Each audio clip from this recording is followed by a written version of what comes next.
Nel 2025 ebbi l'opportunità di conoscere Olivia Cadetti Soler, la più grande scrittrice che sia mai esistita. Aveva un temperamento bonario e sereno. Non si disperdeva in furori o ire improvvise, anzi, accoglieva i suoi ospiti con assoluta pacatezza, e il riservo che manteneva quando doveva parlare di questioni personali era pieno di decoro e di mistero. Riuscì ad entrare nella sua casa di campagna nel caldissimo aprile di quell'anno, il giorno 14 per l'esattezza. Era un pomeriggio primaverile afoso e il sole illuminava il cielo e le grandi nuvole bianche, lente e pesanti, dirette verso nord. Mia madre era una cara amica di Aldo Valeri, un lontano cugino di Olivia. Era riuscita a mettermi in contatto con questo signore tramite una chiamata che gli fece nel febbraio di quell'anno. Ti vorrei vedere. Sì, sei disponibile? Come? C'è mia cugina, che problema c'è? Grazie Aldo, a presto. Ciao, baci, ciao. Bene. A marzo presi un tè con il signor Valeri e per fortuna gli piacquero molto la mia vitalità e i pensieri profondi. Troppo potenti, diceva lui, per una ragazza di 20 anni come me. Questi però sono pensieri troppo potenti per una ragazza della tua età. Disse che mi avrebbe presentato presto a sua cugina e di stare tranquilla. Non dovevo aver paura di niente. Anche se era famosa e rinomata per tutti i suoi libri, era comunque una donna di 50 anni perfettamente in grado di mettere a proprio agio il prossimo. Quando andremo invece dovremo prendere assolutamente tè. Gradisce che gli ospiti prendano solo tè.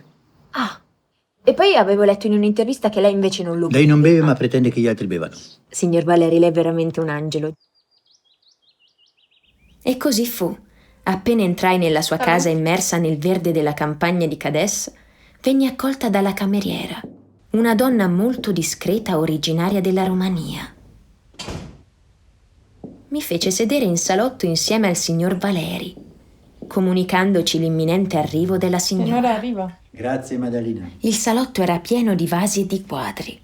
Un grande tappeto persiano ricopriva il pavimento di marmo bianco. Maddalena, la cameriera, ci chiese se gradissimo del tè o del caffè. Aldo Valeri rispose di desiderare del tè, senza aspettare la mia risposta. Ma non era un problema, dal momento in cui ero così emozionata da non voler bere o mangiare niente. Come al solito, quando ero piena di aspettative e di speranze, avevo il mal di pancia e speravo che il disturbo non degenerasse facendomi fare una pessima figura davanti al mio idolo. L'idolo si presentò qualche minuto dopo con delle ciabatte di gomma e un annaffiatoio in mano. Rimasi muta ad osservarla. La grande scrittrice Olivia Cadetti Soler era davanti a me ed io ero seduta in una delle sue comodissime poltrone. Il signor Valeri fece le dovute presentazioni. Alzandomi le strinsi la mano. La sua pelle era morbida e liscia come quella di un bimbo. Cominciai a sentire freddo e venni colta da un profondo senso di inferiorità e inadeguatezza. Avrei voluto sparire. Non riuscivo a proferire parola e avevo il terrore che la signora Cadetti Soler mi avrebbe considerata una ragazza anonima e poco interessante. Mi fissava, sicuramente non per la bellezza. Non sono mai stata una Venere, di certo non ero brutta, ma i miei connotati non avrebbero giustificato quel suo modo di osservare e di non staccarmi mai lo sguardo di dosso. Aveva gli occhi grandi color nocciola, pungenti come 2 spilli. I capelli erano biondi e arruffati. Non capivo se fossero ricci o semplicemente spettinati. La bocca sottile, colorata da un rossetto rosa perlato, e il naso un po' grande e inarcato. Era abbastanza in carne, ma si muoveva con leggerezza. Nell'indice della mano destra indossava un grande anello d'argento con una pietra blu di lapislazzuli. Tirai fuori dal mio zainetto una busta color cera ed estrassi da essa una decina di fogli contenenti una serie di novelle scritte per la signora Olivia. Le mani tremavano, anche se ero serena, ma il cuore sapeva. Stavo consegnando alla più grande autrice che fosse mai esistita del materiale su cui avevo lavorato giorno e notte per mesi. Lei li avrebbe letti e poi avrebbe fatto sapere cosa ne pensava.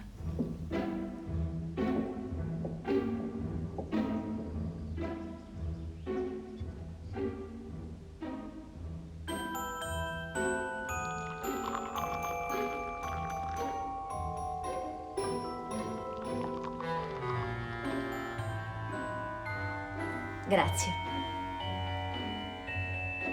Finalmente riuscì a raggiungere la tranquillità, grazie all'atmosfera carica di quiete che quella donna creava attorno a sé. Disse di avere un gran desiderio di leggere i miei scritti e se gradivo il latte nel tè. Risposi di sì, anche se intendevo un no.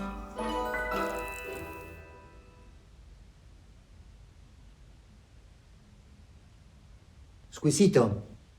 Sono contenta.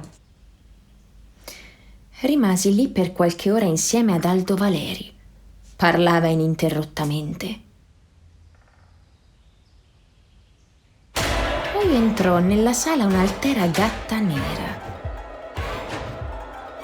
Si sedette sul divano vicino a Olivia e la signora ci fece andare via con regale cortesia e Ora, disinvoltura. scusatemi, sono un po' impegnata. Madalina? Ci salutammo, Dove andiamo? scuotendo nell'aria la mano destra.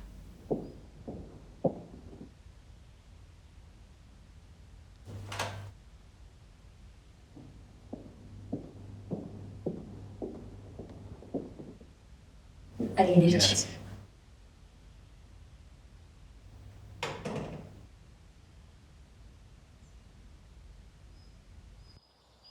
Mi congedai dal signor Valeri, ringraziandolo di cuore.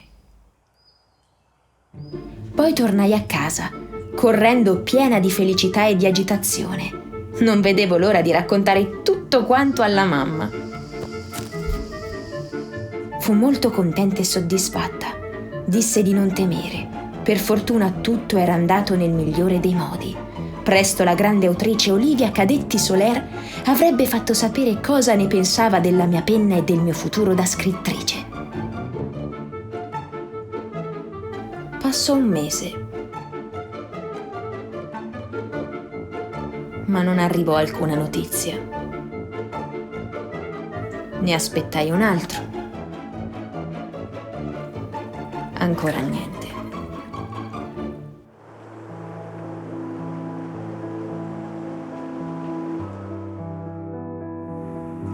Andai al mare a luglio e ad agosto cercando di non pensarci, anche se durante il giorno e la notte non avevo altro pensiero che sapere se li avesse letti.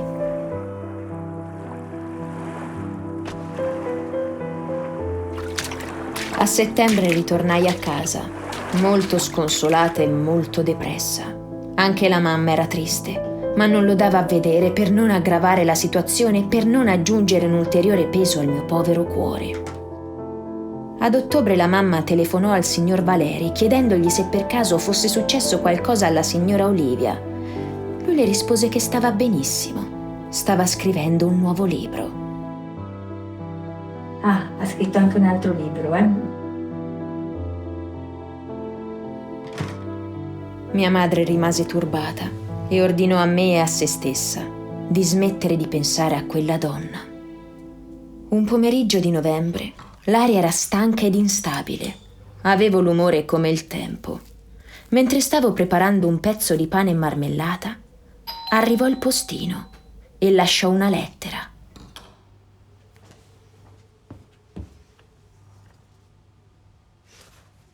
La sua. Vi era scritto: le novelle sono brillanti. Vieni domani a casa mia, da sola. Piena di gioia lo dissi alla mamma. Cominciò a saltare dalla felicità. Aspettai con ansia l'arrivo del giorno dopo. Finalmente andai dalla grande scrittrice con un piccolo ma gustoso dono, un barattolo di marmellata di more fatta in casa dalla nonna.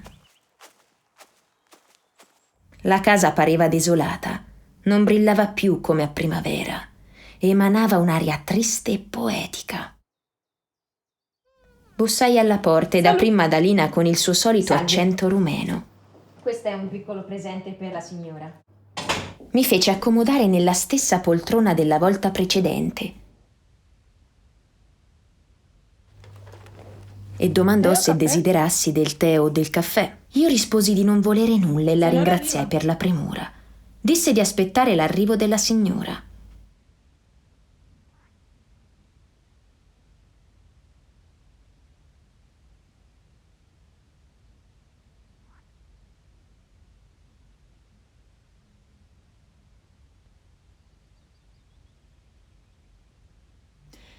Dopo 5 minuti entrò la signora Olivia.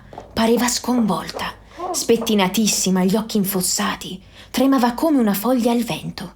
Si sedette rapidamente e, prendendomi le mani, disse di non farcela più. Era arrivata la sua ora e doveva rivelare una cosa molto importante, un segreto. Con gli occhi spalancati la guardavo e non riuscivo a capire quanto stesse accadendo. In quel momento entrò la sua gatta nera. Si mise a sedere sul divano davanti alla padrona, fissandomi con occhi vispi e famelici, come se fossi un grasso topolino. La signora Olivia parlava con fatica e respirava male. Disse che ero l'unica meritevole di sapere, perché aveva letto le mie novelle e aveva riscontrato un enorme talento e una grande sensibilità. Si accostò all'orecchio e dichiarò di non aver mai scritto nulla. La grande scrittrice in quella casa non era lei. Pensai subito si riferisse a Madalina. Disse che era una creatura straordinaria. L'aveva comprata ad un mercato per pochissimi soldi esattamente 46 anni fa. Non avrei mai dato tutti quegli anni a Madalina. Sembrava molto più giovane ed infatti ne aveva appena 27.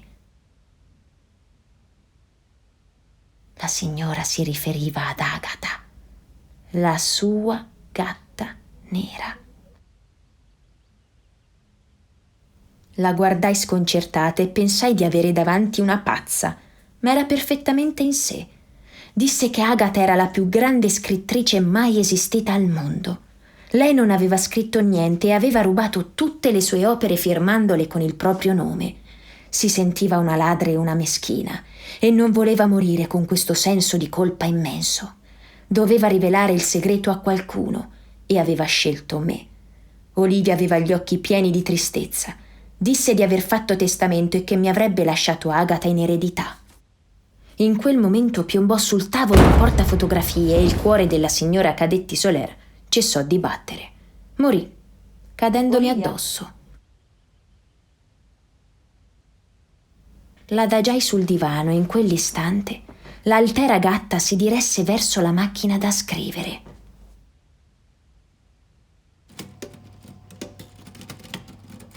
Cominciò a battere i tasti e in pochi secondi scrisse un racconto lungo una pagina.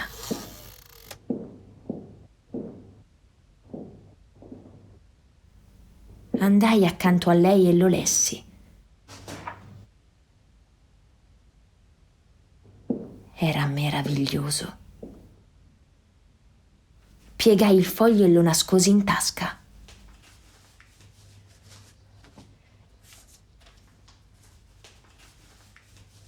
Poi chiamai Madalina.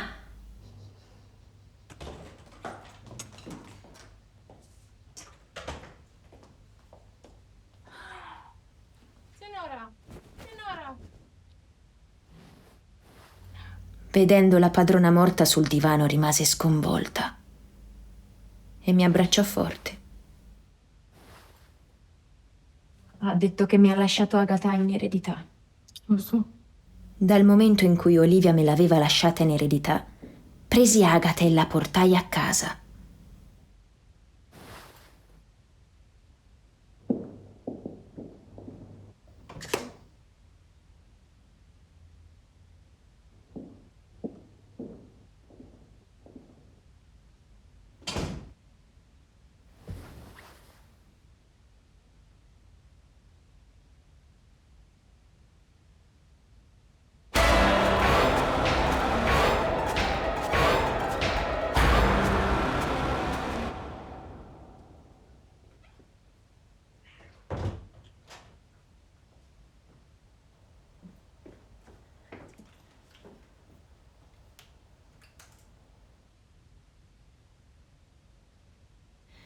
La misi davanti al mio computer e battendo le sue zampette nere e pelose sui tasti, scrisse una poesia dedicata agli inganni e alla sua padrona. Era bellissima. Ma la strappai senza esitare. Nessuno avrebbe scoperto quel segreto. Nella camera da letto avevo la più grande scrittrice che fosse mai esistita, ed era una gatta nera per l'esattezza. Questa situazione mi destabilizzò e non poco. E con grande umiltà da quel giorno non scrissi assolutamente più nulla.